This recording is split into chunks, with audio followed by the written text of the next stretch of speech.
UN Security Council and the European Union endorsed the Iran nuclear deal, paving the way for sanctions relief as U.S. Secretary of Defense Ashton Carter meets with his Israeli counterpart, aiming to ease tension over the Iranian accord and deepen security ties.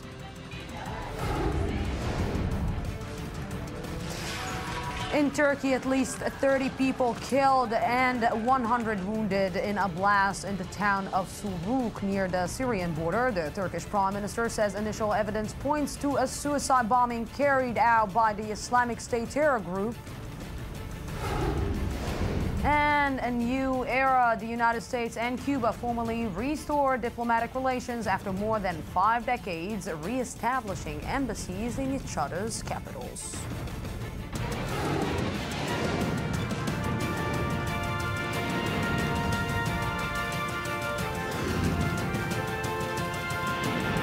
The News Today with Lucy Aharish. Good evening and welcome to the News Today. Several developments in the aftermath of the Iran nuclear deal today, including the UN Security Council's unanimous endorsement, the American Congress and the EU. But we begin with U.S. Secretary of Defense Ashton Carter, who met with his Israeli counterpart Moshe Ya'alon today over Israel's concerns on the deal. Shai Ben-Ari has more on what was discussed. Not a question of changing any minds, but rather a matter of damage control. U.S. Defense Secretary Ashton Carter arrived in Israel Sunday night, the first visit by an American cabinet official to the country since a nuclear agreement between Iran and the P5+1 countries was signed last week in Vienna, putting yet more strain on the Israel-U.S. relationship, which has known better days. I've been looking forward to this visit. I've been here many times before, and we've been planning this trip for quite a while. So it's great to be back with our friends in Israel. It is unsurprising that the defense secretary was chosen for this mission. Secretary of State John Kerry is not a popular figure in Israel these days, let alone President Obama. Nevertheless, Carter's reception at the Israeli Defense Ministry Monday was awkward at best. Carter is in Israel to discuss U.S.-Israeli security ties in the wake of the deal, which is likely to have regional ramifications considering Iran's involvement in various struggles beyond its borders. Proxies around us like Hezbollah, Hamas, Palestinian Islamic Jihad, other apparatus that Iran is trying to deploy in the Golan Heights as an example. We have to look at it very carefully as we believe they are going to get more money. The Americans have been publicly expressing a willingness to increase Israel's security aid package, which currently stands at $3 billion a year. Secretary Carter elaborated during a press conference. Next year, Israel will be our first and only friend in the region flying the F-35 stealth fighter. We will maintain our contributions to the David Sling and Arrow systems that will shoot down longer-range rockets and ballistic missiles. As Minister Ya'alon and I discussed in our meeting, if more is needed in the future, then we'll do more. The official Israeli position, both before and since the signing of the deal, though, has been to reject for now any offer of compensation, as this could be perceived as Israeli acceptance of the accord. Despite Israel's reluctance to admit it is interested in compensation, U.S. Undersecretary of State Wendy Sherman assessed last week the issue could very well be brought up during Secretary Carter's meeting with the Israeli Prime Minister on Tuesday as well. Yes, and with me to discuss these matters is Dr. Harold Rode, Senior Fellow at the New York's Gatestone Institute, who served as advisor on Islamic affairs at the Office of the U.S. Secretary of Defense for 28 years, right? And diplomatic correspondent Nelly Ochenberg. Good evening. Good evening. Thank you both for being here. And Mr. Rode, I want to start with you because, you know, we're always sitting here in the studio and we're trying to understand the U.S. foreign policy. We're trying to understand if really the United States understands what is happening here in the Middle East, understands the culture, understands the tone, understands the music. And each and every time we get to a conclusion that maybe they don't. But I see someone like you coming and serving 28 years, and I'm saying what? They didn't listen to him for 28 years? They didn't understand what he had to say? Or is it part of, let's say, diplomatic scenario that they are trying to impose on the Middle East because this is how they see it? Marvelous question, if I may say. I went through the Iranian Revolution studying in a university in northeastern Iran. And when I was at the Pentagon, I was asked to write a study on how Iranians negotiate. And this was based, frankly, on my experiences. It was apolitical. It was not rightist, leftist. It wasn't pro this or pro that. Now, I wrote this already in the early 2000s, before Obama became president. Now, when this administration, the Obama administration, came to power, I offered this study, which is an unclassified study, to people who were involved in the Iran issue. And they said they were very happy to have it. Well, I happen to have known somebody in the office. I went and delivered this study. Again, it's apolitical. I cannot overemphasize that. And the study was instantly thrown in the basket, in the wastebasket. Now, the question is why? I don't really think they wanted to know how Iranians negotiated. And they managed to negotiate and, let's say, dominate the negotiations in Vienna in a marvelous way. The Iranians, this was not negotiations. This was American capitulation. Red line after red line after red line that President Obama and Secretary Kerry said, here and no more. They kept giving in, so there were no red lines. Now, here in the Middle East, there is no such concept of goodwill. This is not a happy area of the world. When people see what Americans or Westerners would call goodwill, people in this area see this as weakness. And what happened here is that every time America tried to express it was being nice, the Iranians saw this as weakness, and they pushed harder. This was not only an agreement about the nuclear problem, it was an agreement which included also conventional weapons. Now, at the news conference that President Obama a few days ago was asked about the American hostages. There are 4 American hostages now in jail in Iran. President Obama got very angry that the question was brought up because he said this was only about nuclear negotiations. But there are paragraphs, and we now know this, about conventional weapons. Ballistic missiles, yes. Yes. What I'm trying to understand is what is the shift right now? They shifted their policy from the Sunni world to the Shiite world. This is what the United States decided. We are giving up on the Sunni world because what? Terror groups are coming from the Sunni part of the Muslim world, and only the Shiite right now can help us fight this? Or maybe it's all about the money. Maybe the bigger money is not in Saudi Arabia anymore, but in Iran. Or maybe it's something else. I never met President Obama, so I really can't comment about him. But I read his book about dreams of my father or from my father. Now, President Obama only knew his father on and off for the first 2 years of his life, and he met him when he was 10 years old. So he really didn't know his father. So the dreams expressed in that book are not his father's, but they're President Obama's and what he ascribed to his fathers. The book has nothing good to say about America. There's no love of America. It's tremendously critical of America. It talks about capitalism, exploitation, imperialism, all sorts of negative things. You cannot be a critic about your country and love it at the same time? Sure you can, but what is interesting is that during Obama's presidency, he has basically given in to the 4 countries that hate America the most. In the first month or so of the administration, there was a conference on the American states, meaning South America, North America. President Obama goes up to Chavez, the president of Venezuela, and starts talking, and it's very nice to him. Chavez hands him a copy of Chavez's book, which is viciously anti-American, and says the most awful things about the United States, and Obama smiles. Did he know what was in it? I can't know that. Number 2, you can add North Korea, basically gave into that. Cuba, what did America get by now having diplomatic relations with Cuba? Nothing. Iran is in that same category. He was asked, President Obama once, about American exceptionalism. When we grow up here in the United States, what we know is America is an exceptional country. It's unique. And Obama said he believes in American exceptionalism just like Greeks believe in Greek exceptionalism. Can't work. A lot of things work or cannot work. I just wanted to talk a little bit about the UN Secretary Council. This is not live. No, it is live. Of course it is live. Of course, we're already live on the show. I'm sorry. Okay, I had no idea. No, it's okay. We're already live on the show. The UN Security Council today unanimously adopted a resolution endorsing the Iran deal and paving the way to lift sanctions.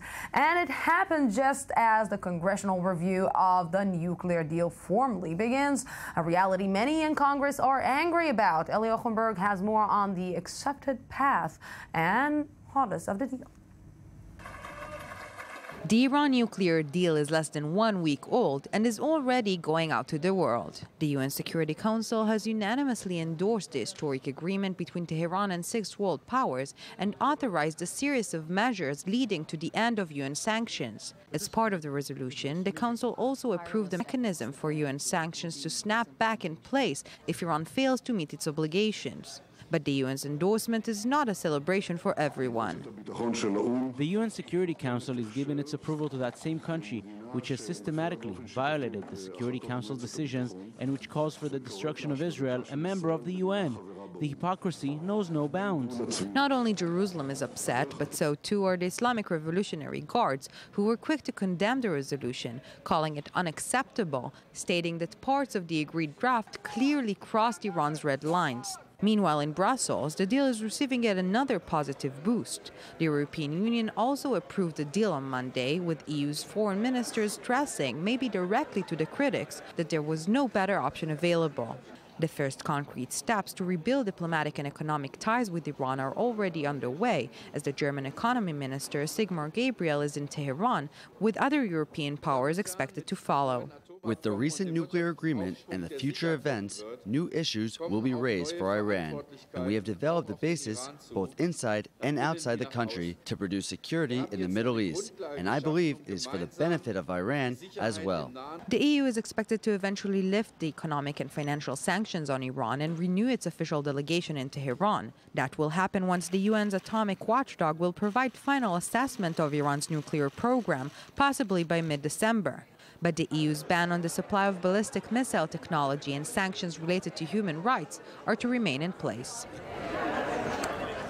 And with us here again in the studio, good evening, Eli Ochenberg. Eli, you know, after the EU and the UN and everybody is going and basically just running to Iran, what can Israel do on the ground? Well, that is a problematic issue, but before that, it was indeed a very good day for the Iran deal worldwide. But let's not forget that the permanent members of the Security Council are the same entities which practically crafted this agreement themselves. So it's not a big surprise, and the same situation is in effect when it comes to the EU as well. So it's not a surprise. What else is not a surprise that the Congress is angry, very, very angry. On Sunday, the Obama administration handed the full agreement to Congress, and as of today, they will have the elongated review session of 60 days to decide whether to reject or approve the deal. And just a point to think about, just imagine what will happen in light of this international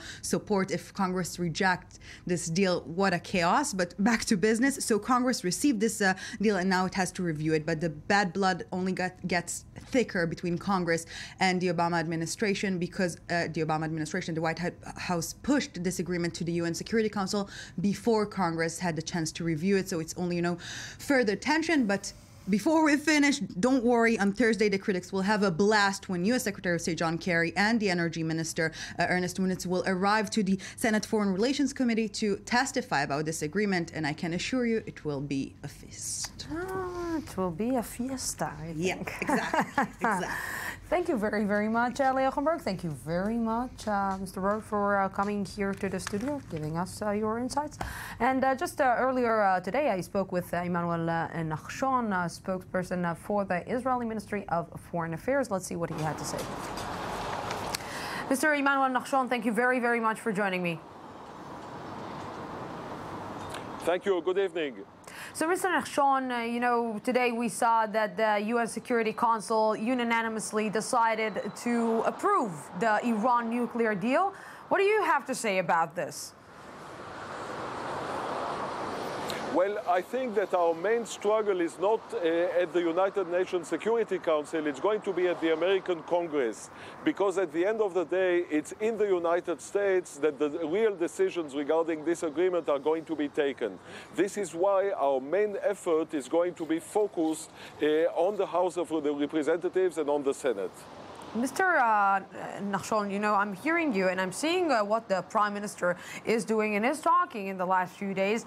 And basically, you are going out against the President of the United States when the entire world is actually with the President of the United States. We are seeing high-rank officials going to Iran, opening the doors towards Iran. What makes you think that really Benjamin Netanyahu or Israel going to the Congress is going to change the mind of the entire world?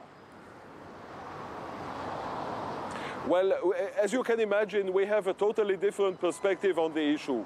We believe that this agreement is a mistake. It is an historic mistake. And we think that it is our duty. It's a political duty, but it's also a moral duty to say that out loud in the United States and all over the world, and also at the American Congress. And I think that it makes perfect sense. This agreement is going to affect, first and foremost, the peoples and nations of the Middle East, among them the state of Israel. And if we should keep silent now, then when shall we speak? We believe that now is the right moment to raise our voice and to say, why is this agreement wrong? What is wrong with this agreement? And how can we transform it into something which is at least a little bit better? And Mr. Nachshon, Mr. Carter coming to Israel, basically the United States increasing the security package to Israel. This is not making Israel more relaxed for the next few years, or maybe more understanding to the situation and saying, okay, we know that no matter what, the United States will continue being next to us and will continue to defend us, and the relationship between the two states are unbreakable? Well, first of all, I would like to stress that there is indeed an unbreakable bond between Israel and the United States, and nothing is going to change that.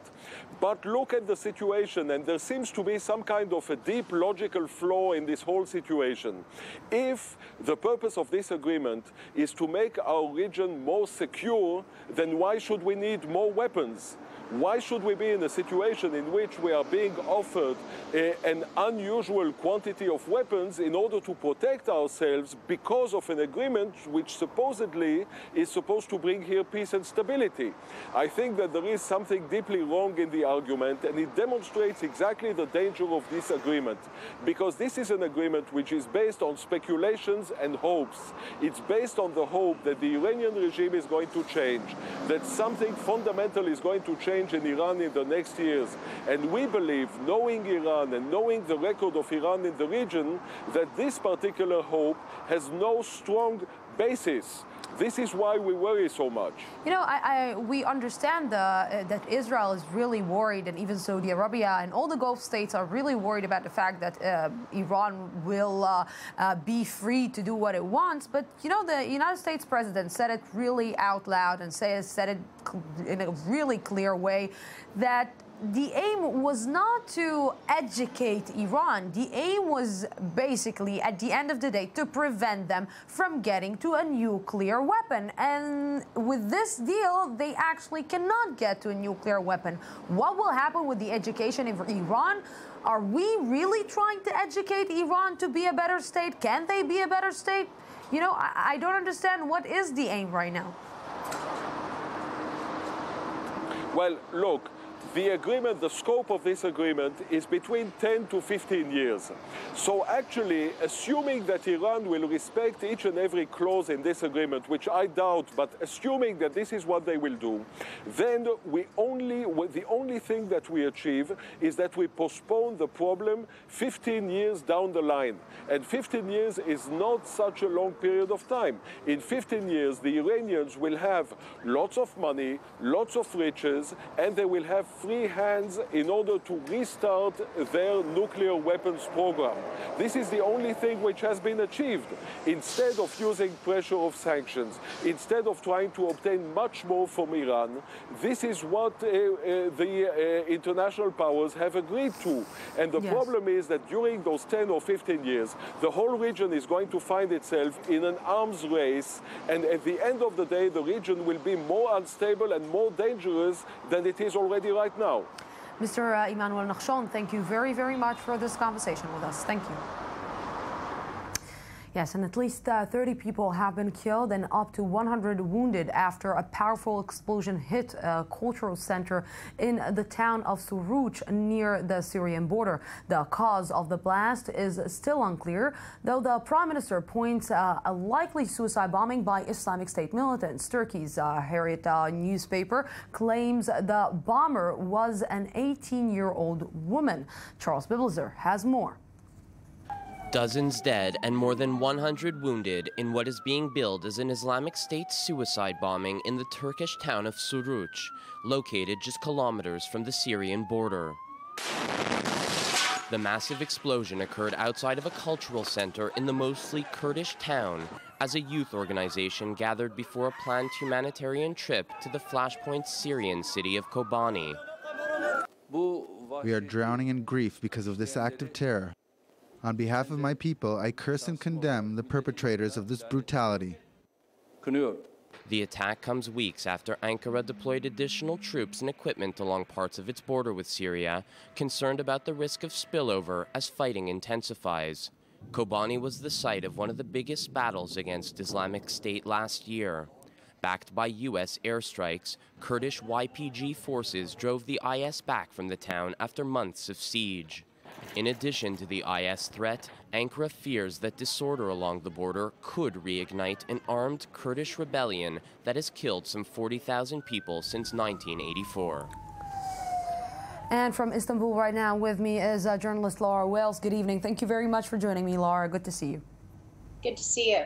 So, Laura, you know, with this amount of refugees sitting right now in Turkey, can we say that the writing was already on the wall?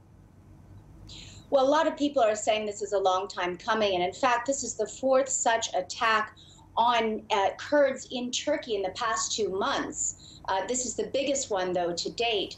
And again, this was a youth group, a socialist youth group, that about 300 of them that had gathered because they wanted to rebuild Kobane. So this is definitely fomenting a lot of the strife between Kurds and other Turks right now. Actually, the leader of HDP, the new pro-Kurdish party, he said that now the ruling party and those in Ankara who caress ISIS are collaborators. Certainly the ruling party, AK Party, right now we technically don't even have a government in Turkey, but they were in power for 13 years. And many say that they turned a blind eye for many years even to those which were extremists going from various countries to Syria through Turkey. And also there's been a lot of support for other, what some would say, extremist groups within Syria, including those that are partnering with Al-Qaeda's affiliate al-Nusra. Laura Wales, thank you very, very much for this update. And we are going to Greece, a big day in Greece. Banks have reopened with restrictions after 3 weeks of closure, alongside an agreed upon spike in VAT on food and public transport to 23%. Ayman Siksik has more. A day of changes for Greece, starting with banks reopening in the country on Monday after a 3-week shutdown. Capital controls will remain in place, with withdrawals now standing at 422 euros per week, as Athens takes its first steps towards stabilizing its economy. But for pensioners whose allowances are still limited, the news is bittersweet. Why did we end up with closed banks? Considering the situation we were in, they left everything too late. What other option could there be than the bailout? The point is, there should have been a policy in place so that the banks wouldn't close. World markets reacted with renewed calm as Greece slowly avoids the possibility of financial collapse. In Germany, Greece's main partner in the bailout, market analysts are showing signs of relief. The DAX is completely relaxed. What could have been a problem is no longer. The issue with Greece is now solved. And nothing is happening in China anymore because of the plans to strengthen the market. So let's see now what happens in the summer. But financial balance is only one change taking place in Greece. Ministers within the government have been unexpectedly reshuffled as Greek Prime Minister Alexis Tsipras waved goodbye to those who did not back the European bailout deal while negotiations were taking place. We're going to continue to give the battle for a social Greece in a social Europe, because Greece is not an isolated case. It has put in a clearer way the real dilemma, the dilemma between two opposing visions of Europe. A Europe of austerity, a neoliberal Europe, and a social Europe based on social rights. Meanwhile, despite the dramatic changes, market strategists warned against too much optimism too soon. Well, Greece certainly needs a swift conclusion to its financing needs. From what I understand, ESM negotiations are likely to take of the order of 4 weeks. I very much doubt it'll take less than 2. And of course, if Greek Parliament raises any issues during those negotiations, it could take a lot more. And with me right now is economy reporter for the Jerusalem Post, Niamh Ellis. Good to see you.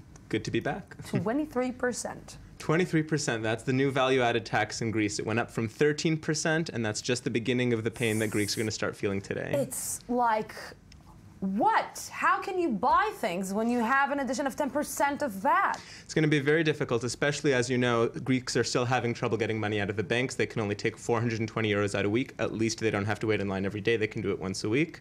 But this is just the beginning of a couple of reforms that are coming in, and this is the sentiment that got so many Greeks out to vote no against the plan a few weeks ago for more austerity, higher taxes, lower benefits, and then the plan that was even harsher that went through anyway.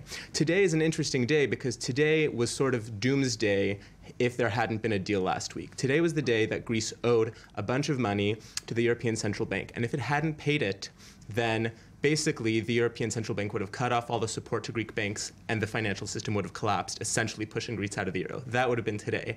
But instead, they did reach a deal, and as a result, they got a bridge loan until they negotiate out a further bailout. And Greece today, not only did they raise their taxes and start these reforms, but they also started getting this money and using it immediately to pay off their debts. Money in, money out. I'm going to Greece. I'm going to pay a lot of money. Am I? You're gonna have a higher tax, and some of the taxes are for the islands. So fun. So the vacation is going to be a little more expensive even for you. Niamh Ellis, thank you very, very much. We're going out for a small break. 2 minutes live. I swear this is a live show, and we're coming back afterwards.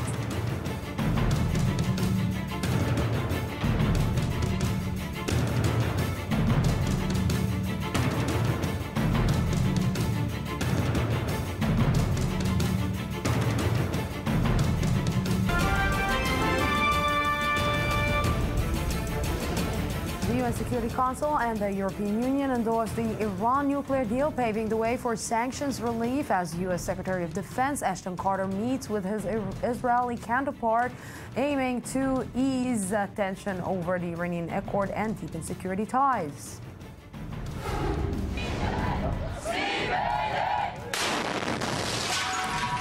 In Turkey, at least 30 people killed and 100 wounded in a blast in the town of Suruç near the Syrian border. The Turkish Prime Minister says initial evidence points to a suicide bombing carried out by the Islamic State terror group.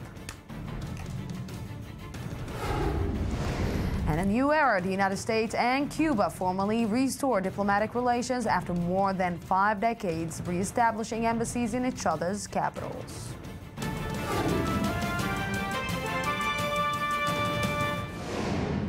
Welcome back to the news today. For the first time in 54 years, Cuba and the United States now have embassies on each other's soil, a significant step in the re-establishing ties between the alienated nations. The Cuban flag has been raised over its mission in Washington, but the American flag won't go up in Will Havana until U.S. Secretary of State John Kerry visits in August. Shahal Peled has more.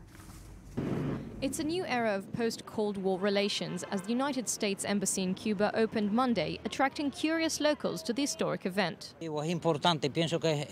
is a very significant day for the people of the United States and for the people of Cuba also. May these relations be re-established and normalized in all their splendor. U.S. Secretary of State John Kerry is expected to visit and preside over a ceremony in Cuba in August. Meanwhile, in Washington, D.C., Cuban Foreign Minister Bruno Rodriguez witnessed the raising of the Cuban flag for the first time in 54 years over a mansion that will again serve as Havana's embassy in Washington. Formally restoring diplomatic ties severed more than 5 decades ago, the new milestone is one more step in the renewed relations between the two countries, as announced by U.S. President Barack Obama and Cuban President Raul Castro on December 17th. The revolutionary government is ready to advance in the normalization of relations, convinced that both countries can cooperate and coexist in a civilized manner for mutual benefit. Still, differences remain, including over human rights, and efforts toward full ties are expected to proceed slowly. The United States broke off relations in 1961 following Cuba's embracement of communism and tight rein on its society and state-run economy. Despite the re-established relations, a U.S. economic embargo against Cuba remains in place, with little chance Congress will opt to lift it. We're going to move forward using all the authority that we can to try to implement this policy change, but I don't anticipate that this is going to cause a significant change in the mind of that small but vocal minority in Congress that opposes this policy. Much like the prolonged deal over Iran's nuclear program, this strategy marks a significant part of Obama's foreign policy legacy. And with me right now is journalist Martin Himmel. Good evening. Thank you very much for coming. So, Martin, for a lot of people, may say that it was an obvious thing that Cuba and the United States eventually will. It was like the way was already, the road was already there, everything was maybe signed, and they just needed another push to close the entire deal. Well, that's about as obvious as saying, well, it's an obvious thing that the head of Hamas and the head of Israel is going to meet and work something out. It's about that obvious. It's not very obvious at all. The United States and Cuba were implacable enemies for decades. It is a carryover from the Cold War. I was just a little boy, but even I remember when we thought the world was going to explode because of the Cuban missile crisis. So it wasn't such a simple thing. And then furthermore, since Hispanics have a major say in what goes on in the United States, they're the largest minority in the United States, if you want to call it a minority. They, for years, took a position of no relations with Cuba as long as Castro there. So it was far from a given. So exactly in this point, in the point of minorities and the Latino American community in the United States, and seeing this happening, this is another move that made Barack Obama maybe the president that took care of the inner problems of the United States more than any other president in the history. I wouldn't say more than any other president. I mean, FDR had the social contract and Social Security, etc. But certain significant things, yes. I mean, he has made a vow to destroy the old canards, the whole ideas of what foreign policy was in the United States, and he's done it with Cuba for sure. He's closed the final chapter on the Cold War, and for that it's significant. You know, Martin, following what happened just in the last few months with Barack Obama, and if we're looking at the Iran nuclear deal, and we're looking at Cuba, and we're looking about the Obamacare, what is more significant? What will leave the stamp for President Barack Obama after the end of his term? I think you have to divide it between people living outside of the United States and people living inside the United States. For Americans who are living in the United States, I think Obamacare is the biggest change, because universal health coverage was something that was unimaginable, something you take for granted in Israel. Yeah. It was unimaginable for decades. I mean, it was a sacrosanct thing that you will not have universal health care. It's not for the government, so he broke that, and that's major for Americans. On the outside, certainly if you divided the world into hemispheres, in the Western Hemisphere, breaking the issue with Cuba will definitely lead to a change in Latino-American relations between South America, Central America, and the United States, which has seen a lot of trouble throughout its history. It's not a simple thing. So he's changed the rules there. As far as the Eastern Hemisphere and the Middle East, well, the Iran deal certainly is a game changer. Where it will go, we'll see. And the gay marriage, and I just asked myself why he waited so long until his last year. Martin Himmel, thank you very, very much for this.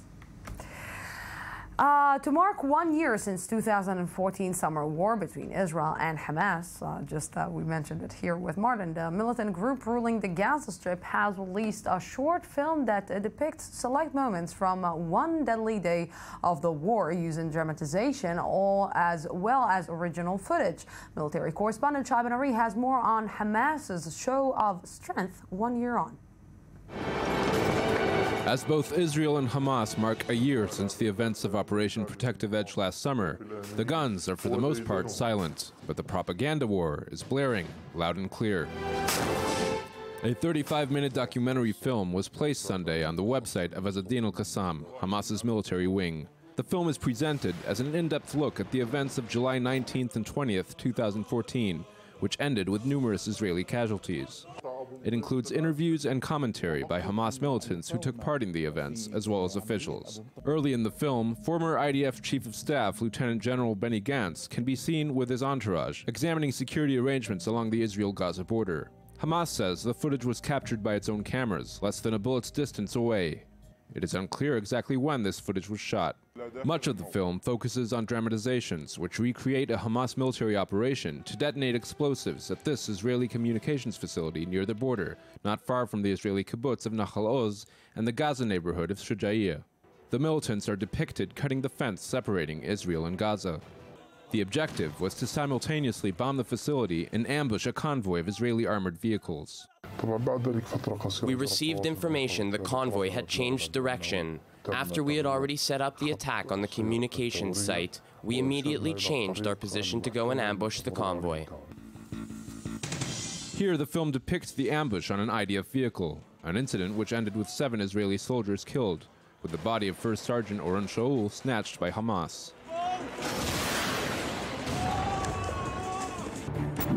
Hamas says this footage is original and was taken during the incident itself. With thanks to God, we have completed this mission successfully after Allah chose us and we managed to hit the enemy. We killed a few soldiers, we destroyed some military vehicles, and I managed to take an M16. Here you can see the blood of the soldier on the weapon. The battle is still ongoing and we are waiting for the moment to withdraw. The film also features tributes to Hamas militants killed in the fighting and even identifies the IDF casualties by name.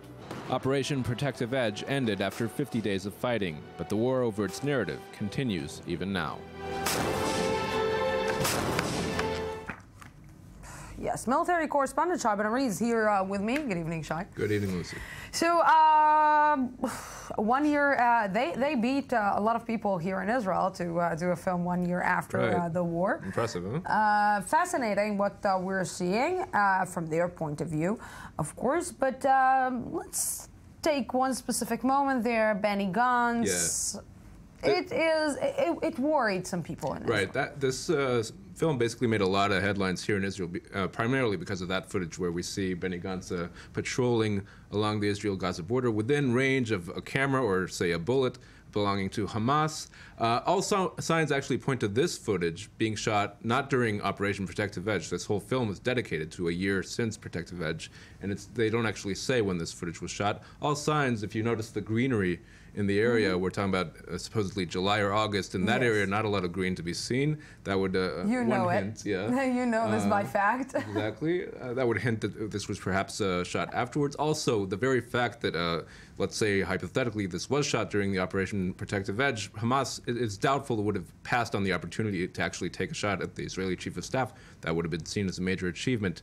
If you do it after the war, that entails perhaps triggering another war, and that would perhaps give Hamas cause to think again. Especially when you're in such a deep trouble, and especially when you don't have the money and you're isolated. This is a lot to think about. But let's talk a little bit about capabilities of these guys, because it seems that they're using HD cameras and some a taste of ISIS. Right, they've come a long way. their videos. Isn't that nice? You know, they've come a long way since their previous media campaigns, which often, it has to be said, in Israel would be more of a cause for laughter than fear. There were often many jokes made about the mistakes that you would see in very basic Hebrew when Hamas tried to communicate directly with Israeli audiences. This is a different story. Here we're seeing that the bar has been raised when you talk about a new media sort of context, and it has to be said the bar has been raised by one organization, the Islamic State, and it seems that others are going in that path. And certainly Hamas has come a long way. We're talking about totally different production values when you talk about equipment, when you talk about editing.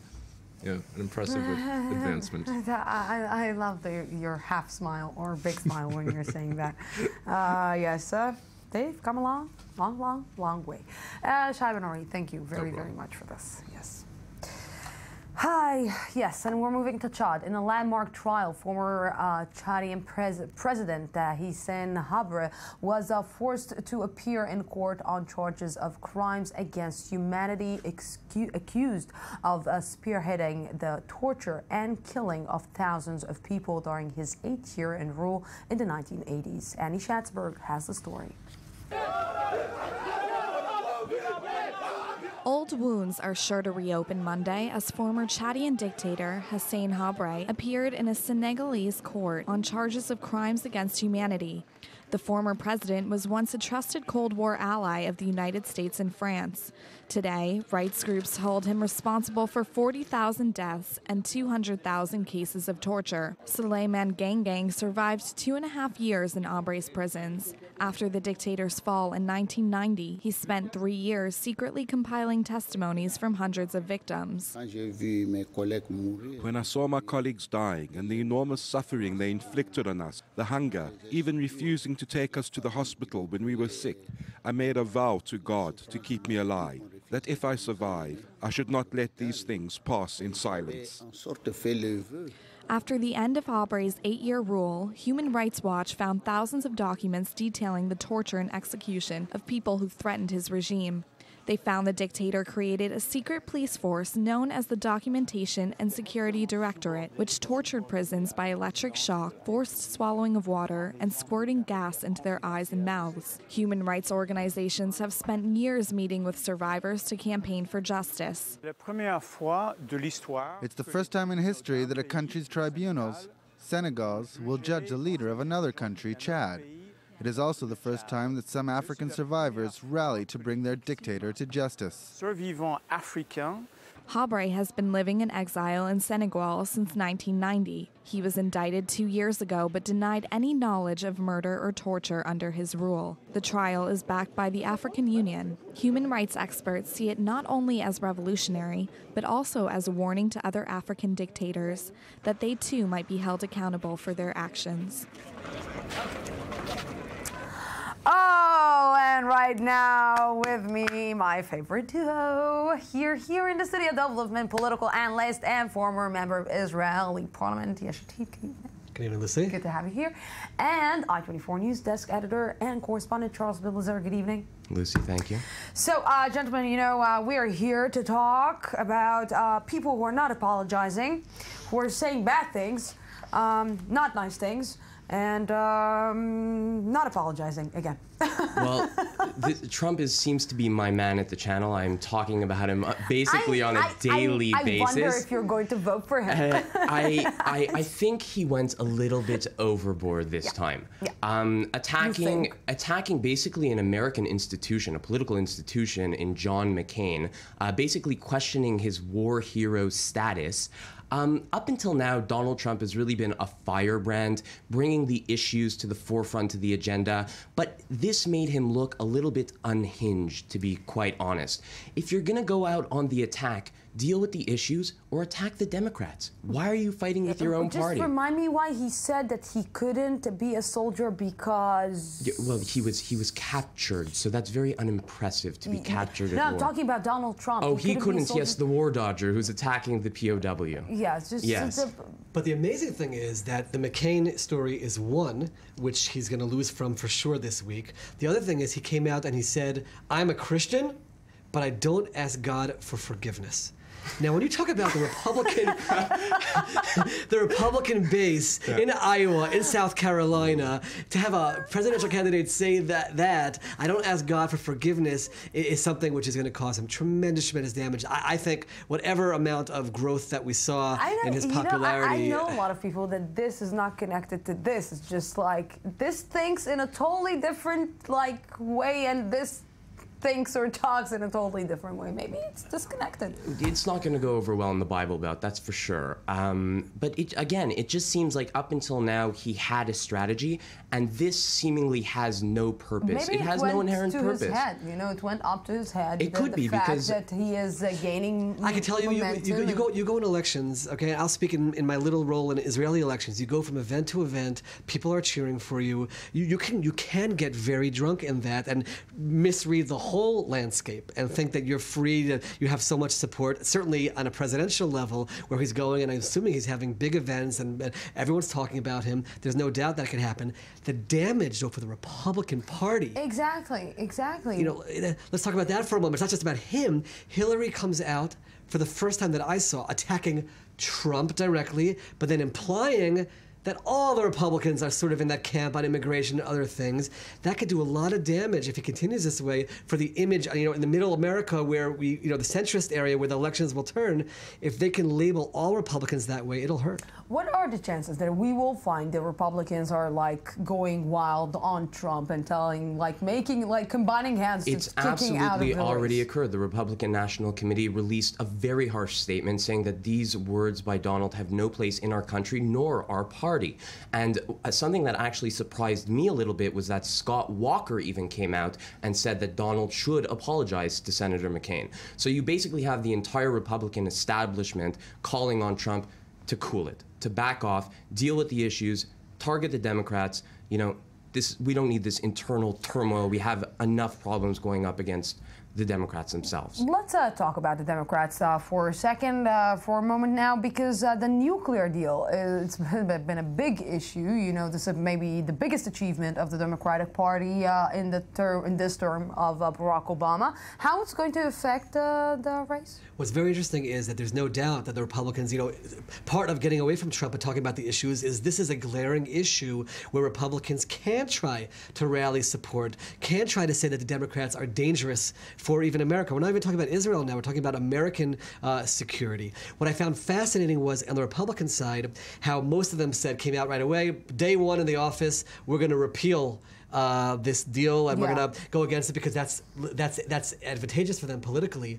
Jeb Bush came out and said, I can't say that. I cannot promise you that day one. There's a process, trying to distance himself from everyone else, showing that he's pragmatic, the responsible adult, but the rest of the Republican field is going strong. We're here to take down this deal. The Democrats are going to have to support the president. It'll be fascinating to see how this plays out in the election campaign. And if I want to take this to the upcoming maybe protest that AIPAC and the Jewish community is planning this week in New York, because the Jewish community is mostly voting for the Democratic Party, how this deal is going to affect the relationship between the Jewish community and the Democratic Party in the United States? It could complicate matters. More so than anything else, I think you're really looking at the U.S.-Israel relationship. Netanyahu has mobilized his forces. AIPAC, as you mentioned, basically told all their members, you ain't going on vacation. You are fighting this deal. You are lobbying Congress. The real problem is that it seems to be a losing battle because they need 13 Democratic senators and they need 30 Democratic Congress persons in order to make the agreement veto-proof.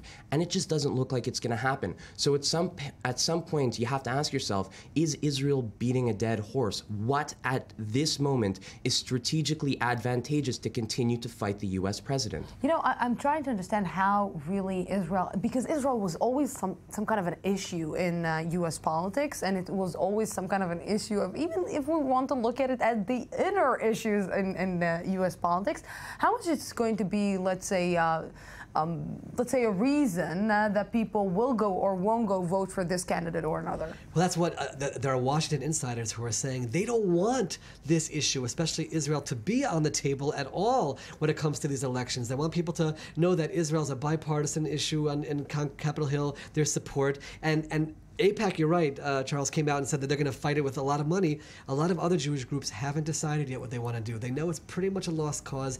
Even if Congress does override the veto, you still have every other country in the world supporting the deal. Why are we making all this noise over this when it's going to happen anyway? And why are we letting it become an issue where people will choose candidates based on that? They don't want it to happen. And they will shut the mouth of Israel, it seems, with more money and more security, bigger security package. Another point just to mention is it's also interesting to note that for the American Jewish community, basically Israel comes in and ranks, generally speaking, 4th or 5th in terms of issues of importance. So that's also something to look out with when you're talking about whether the nuclear deal in particular can change people's affiliation in terms of Democratic potentially to Republican.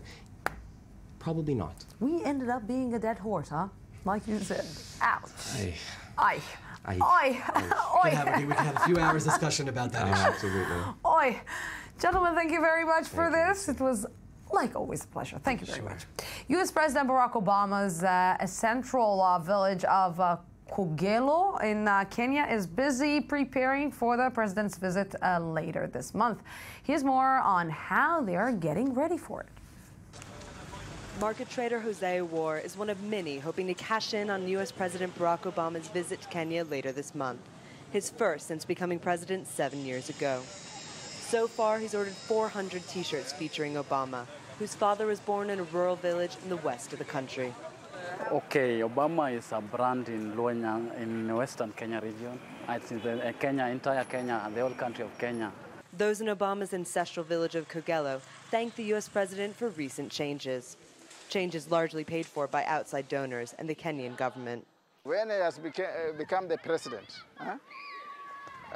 that's when we got the tarmac road, good water for drinking. Obama is a source of pride and profit for many. But for the Kenyan Obamas, he is a family member first. I'll greet him and he'll greet me in the language he knows. He'll ask me, "How are you, Granny?" And I'll tell him, "I'm fine."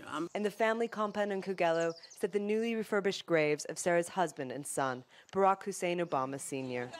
Though Obama has confirmed he won't be visiting the village during his trip to Kenya, those in Kogelo hope he will continue to inspire. What he has, proved to many Kenyans that despite your humble backgrounds, you can rise from, your humble backgrounds to become one of the most powerful people in the world. And with me right now is the anchor of the sports magazine, Jonathan Raga. Good evening. It worked for about a second. It always works for about a second with us. It doesn't work more than that. I was really trying my best, really. Me too. Let's start talking about FIFA. You want to start with FIFA? Yes, okay. I want to start with FIFA. And the executive committee met today, and then they held a press conference. Before we speak about the decisions, look at what happened at the press conference. This guy, who's a British comedian, comes on stage and he throws money at Sepp Blatter and he tells him, "This is for the World Cup 2026 bid. Here, I throw money on you, choose me," which is insane and yet shows what we all think about FIFA, basically. It's very embarrassing, and this is the headline of the day. Could not have been better. There are many decisions that the FIFA Executive Committee took, but parfait. There are many decisions taken there, but this is what we will all remember. He just expresses... You know that we're going to remember this for a long Yes, and I can say that FIFA will choose the next president on February 26th, and maybe Michel Platini will run, and a lot of other things. This is what we will remember. It's all about the money. It's all about the money. It's all about the money. Yes. And okay. But next up... Shark. We laugh at things, but this could have been a big tragedy, but it was not. This is Mick Fanning. Oh my God. Who was a former world champion in surfing. You saw where the shark is. He actually took a fight with a shark and he won. The thing is that there was a wave and it took some seconds until people saw that Mick Fanning is actually fine, and a few more seconds in which the shark was still around and boats came by to rescue him. He came out alive, unharmed at all. This is very, very scary. At the end of the day, everything is fine. Mick Fanning said, and there we see it again. This is amazing, and what happens now is amazing. The shark is over there. It's just you know, it's Jaws. It's actually it's Jaws. The real story. The shark actually ate the rope, bit the rope, which attaches the surfboard to his leg. That he bit, but he did not bit the leg. Oh, how lucky could the guy have been? Insane. This is why I don't love. I don't like going swimming in the sea. Yeah. It's just something like it's just seeing sharks and yes. Yeah, I don't like that. Okay, let's see. Let's talk about nice things. Yes, one of my favorite episodes in Seinfeld is about the bubble boy, the boy who lives in a bubble. So what's bubble? Soccer? Soccer played in a bubble. We call it soccer because it's from America, from the U.S., Boston. Here, they play soccer in a bubble. So it's much easier to tackle each other because nothing happens if you fall. And I want to say a lot of things about... What more can mankind invent? I don't know if it's mankind or bored people or what. I would love to try this once. What would you love? What? Lucy, bring me the bubble to play bubble soccer, please. Okay. Yes, right now, yes. You are not going to get a ball. Why? Because I said so. I want to play bubble soccer. Jonathan Reagan, thank you very much. Thank you, Lucy. Yes, and that's it for now. We have still the third part, and we will have a special interview with the Israeli fighter, Canadian-Israeli fighter that went and fought ISIS, Jill Rosenberg. Don't go anywhere. We're going for an update from our news desk, and then we will be back for the rest of the news today with a special interview. Don't go anywhere.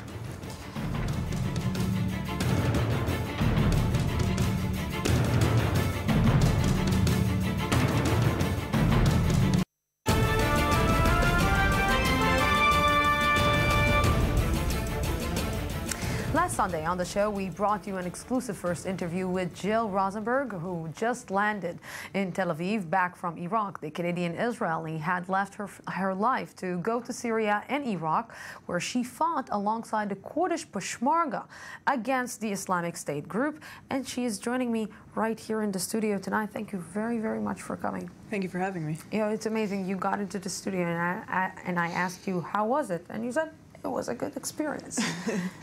A good experience? This is how you sum up all this, like in one sentence?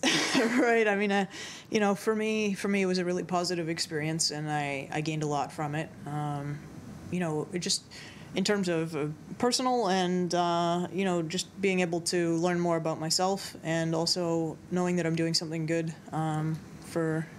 You know, before I will ask you, what did you learn about yourself? I will ask you, what did you think when you went to fight the devil himself? Right.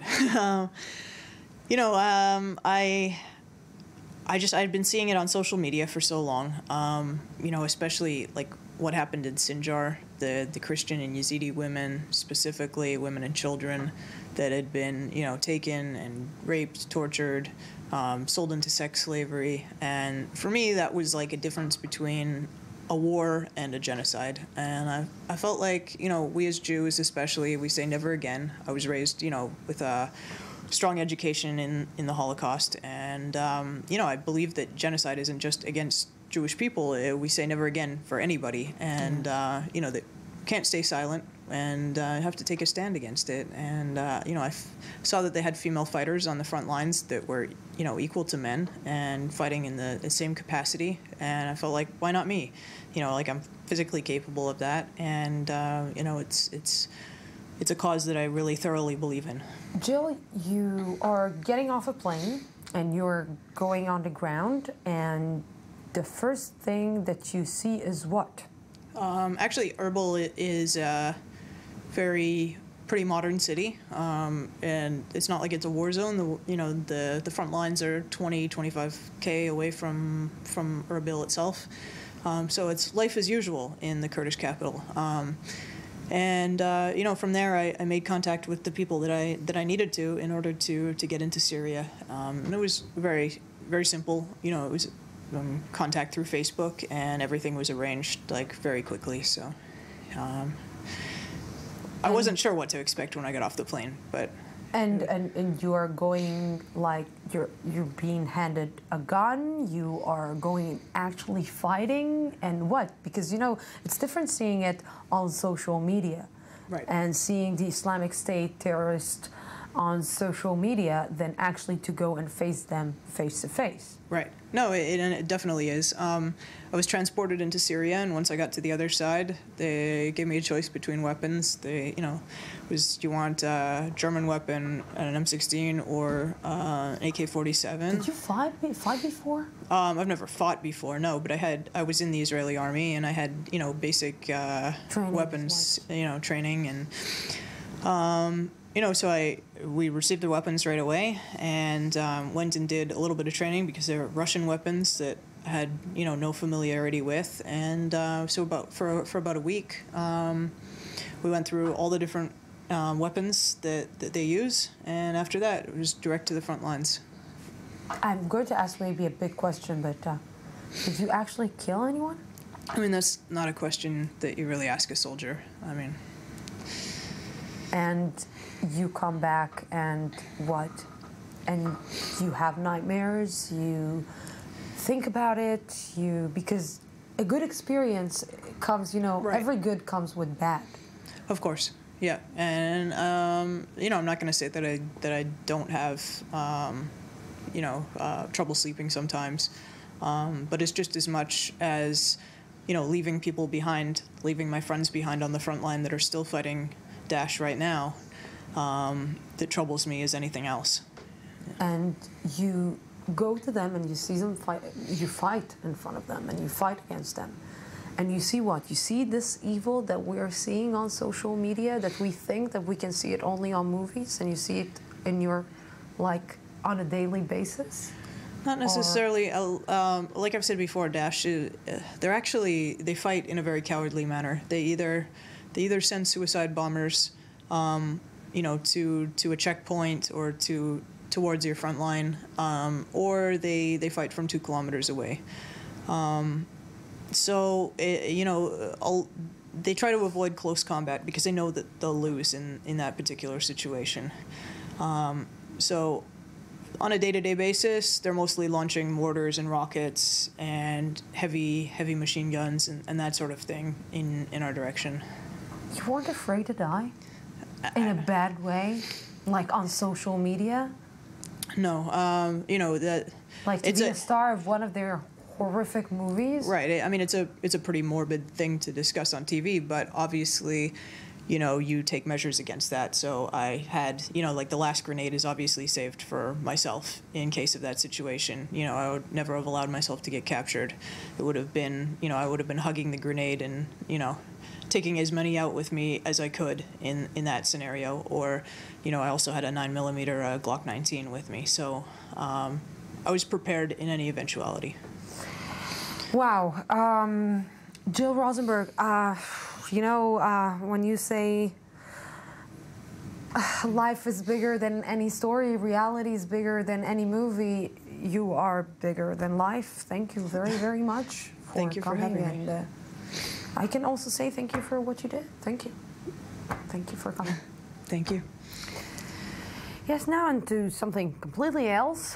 Students at the Shankar College of Engineering and Design have created a new exhibition that envisions the future of kindergartens. I-24 News correspondent Ori Shapiro went to get in touch with his inner child and see what the future holds.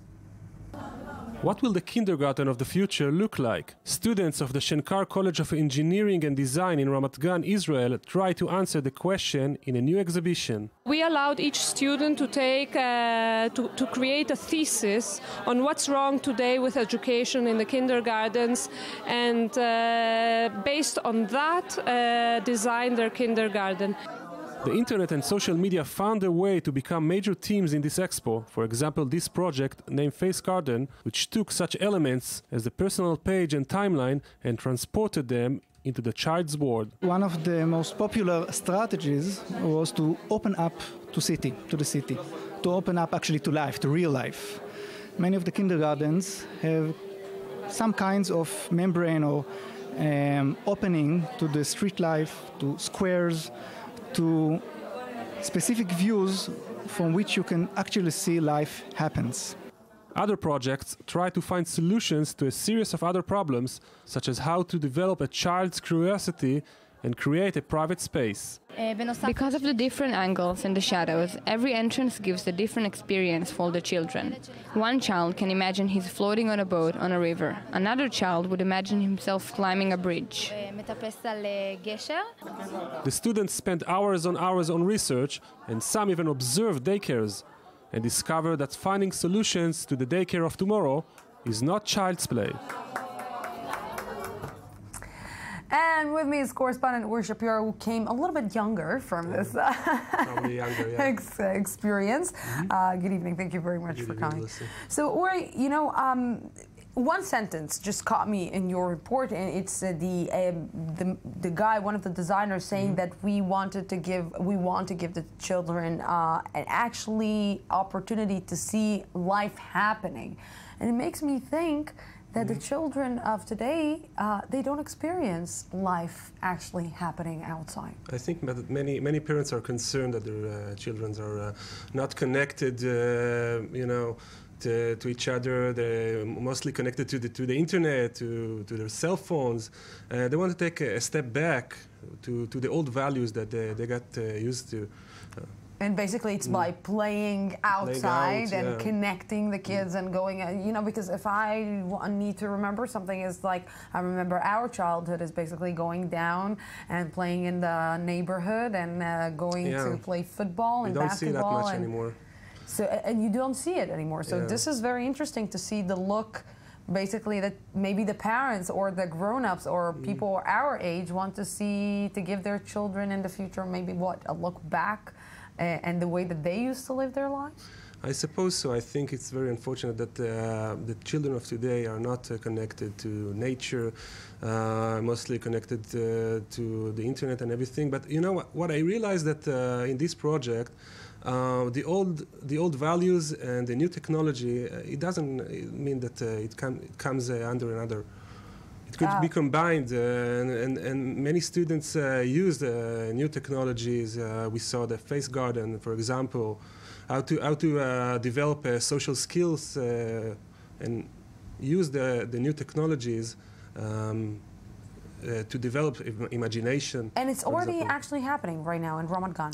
Yeah, well, Ramat Gan municipality, officials from Ramat Gan City Hall promised to take one of the projects and to develop it.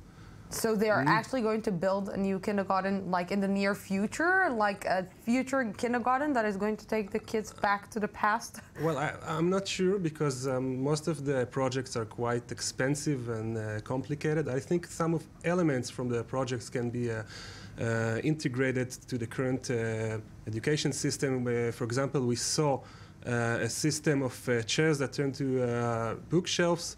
This is something that we can see in IKEA. Yeah, this is maybe we should offer it to IKEA. Uri Shapiro, thank you very, very much for this.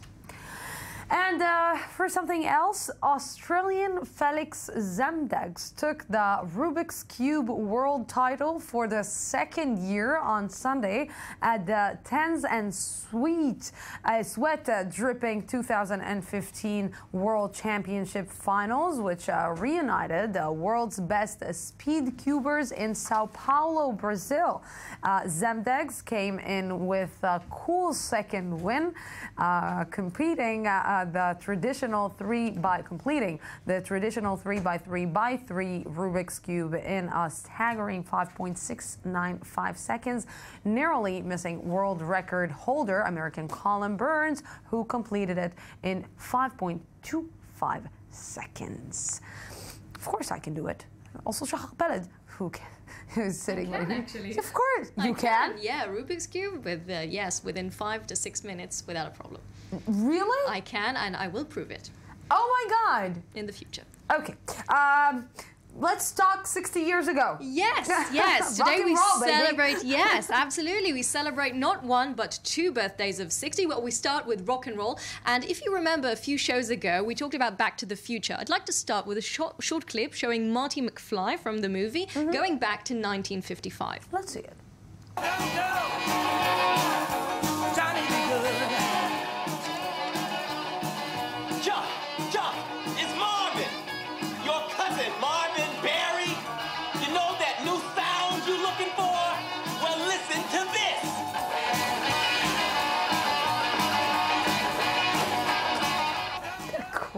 On the phone is, of course, Chuck Berry, who's considered the father of rock and roll, when in July 1955 he came out with his first rock and roll solo, Maybelline, and then later on with Johnny B. Good. And although some consider Elvis Presley and Ike Turner to be the fathers of rock and roll in the early 50s, it's really 1955 with Chuck Berry, and it's considered the official year when rock and roll began and the obsession began. And, you know, Little Richard gave it his famous scream, and, of course, Elvis Presley with the hip swings. But Chuck Berry with the electronic guitar and the moves we saw of Marty McFly was, in fact, Chuck Berry's.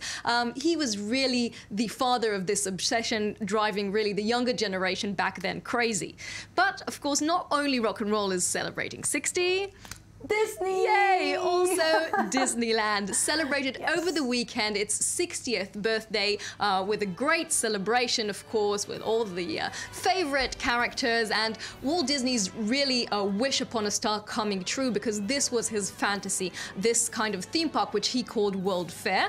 But 60 years ago, the happiest place on Earth wasn't that happy. What do you mean? It was a very, very hot day. There were epic traffic jams, a shortage of water and food, fake tickets, and in fact, instead of 15,000 people, there were 28,000 people in the park. It was very packed. The employees there called it Black Sunday. Some of the theme parks weren't working, the rides weren't working, children were disappointed, but of course this did little to stop Americans from flocking Disneyland. In 7 weeks, it surpassed 1 million visitors, very quickly becoming more popular than the Grand Canyon and Yellowstone Park. It was a success up until today. 60 years later, over 750 people visited Disneyland. It's an average of 16 to 17 million per year. It's really an incredible success. And of course, there's Disneyland Tokyo and Paris and Hong Kong. And in 2016, Disneyland Shanghai, the Disney company, revealed this week new images of what is going to be Disneyland Shanghai, 1,000 acres of Disneyland. It's like Disneyland Universe or Disney Universe. I don't know what you're talking about. Middle East is one big happy Disneyland. Oh, no, look at that. I want to go to there. You in want 1 to go to year, there. Disneyland You China. already live in Disneyland. I'm sorry. Shahal Balad, next time you're coming here, you're doing the Rubik's Cube. Yes, the thing in 5 minutes. I will give you 5 minutes, and then let's just do it. I'll prove it. Good night. Have a great night from the Jaffa Port. Happy.